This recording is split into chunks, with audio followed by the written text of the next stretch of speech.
sebelumnya Ruben ini mengajukan hak asuh anak ke pengadilan negeri Jakarta Selatan. Gimana mungkin melihat dari peluang sebelumnya kan dia merasa dipersulit untuk bertemu anak gitu. Ya, saya tegaskan bahwa itu merupakan langkah yang tepat ya. Kalau Ruben merasa hak-haknya dilanggar dan juga itu memang peluang untuk Ruben terkait dalam hal pengasuhan anaknya ya. Terkait alasan gitu, biasanya tidak semuanya alasan itu diungkapkan di publik, tapi bisa kita mengambil gambaran bahwa sekarang saat ini yang dipermasalahkan Ruben terkait adanya eksploitasi, ya enggak? Eksploitasi dalam artian anak di bawah umur diikutsertakan dalam sebuah live, dalam sebuah istilahnya kategori jualan secara online lah gitulah. Itu yang dipermasalahkan juga kan, dan juga terkait dia tidak bisa mengakses atau menghubungi ataupun bertemu dengan anak-anaknya selama ini gitu loh. Alasan-alasan itu sangat make sense ya. Makanya saya bilang ini mengerikan gitu loh. Bukan mengerikan dalam rangka apa? Karena kalau saya lihat apabila kesiapan Sarwenda gitu loh, termasuk tim kuasa hukumnya tidak mampu gitu loh memberikan bantahan atau memberikan bukti gitu terkait apa yang dituduhkan oleh Ruben, itu bisa dimungkinkan gitu loh hak asuh itu berpindah.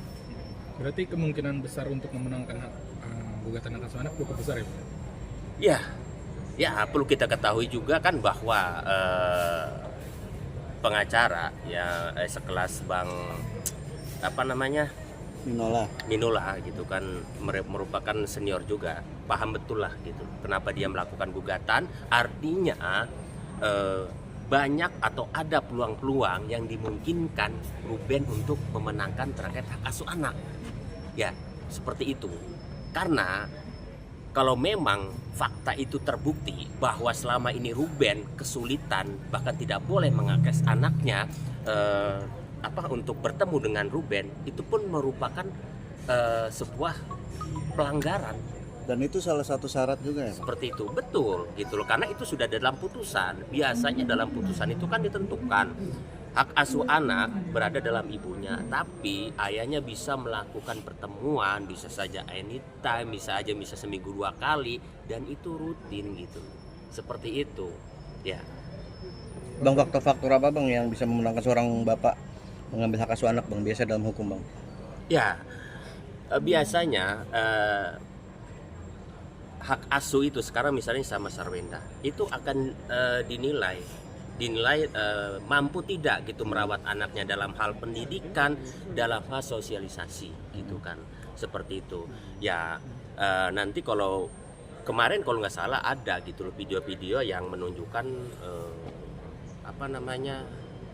anaknya Ruben kan perempuan semua ya, Betul. sempat digendong seperti apa kan, dipangku kalau nggak salah ya, seperti itu ya. Bang. Iya. Itu juga boleh dipermasalahkan karena itu juga istilahnya menyangkut dalam hal pengasuhan terkait pendidikan, moral gitu loh. Apakah pantas, lazim dan tidaknya itu kan nanti akan dinilai majelis hakim.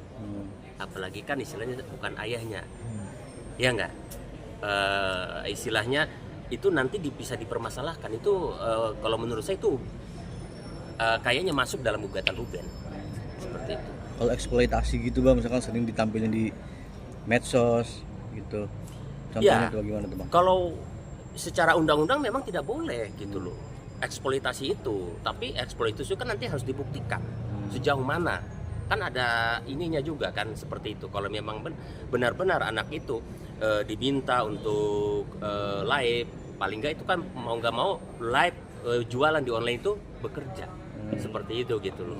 Itulah yang dimaksud dengan mengeksploitasi anak. Dan kalau memang terbukti, nanti majelis hakimnya akan menilai ya, bisa jadi itu jadi pertimbangan nanti untuk gugatan Ruben. Kalau misalnya live-nya itu di jam waktu istirahat anak atau posisi sedang sekolah gitu, gimana? Ya apapun itu sebenarnya eksploitasi anak itu ya unsur-unsur yang memang mengandung nilai komersil, artinya gitu loh, seperti itu. Jadi apakah dalam live itu mereka memang berjualan dalam rangka mencari penghasilan gitu, keuntungan, nah itu bisa dinilai sebagai eksploitasi anak seperti itu gitu loh. Jadi bukan memvideokan anak, mengupload enggak, tapi di situ mempunyai nilai komersil yang memang disengaja agar anak ini melakukan kegiatan layaknya orang dewasa seperti itu.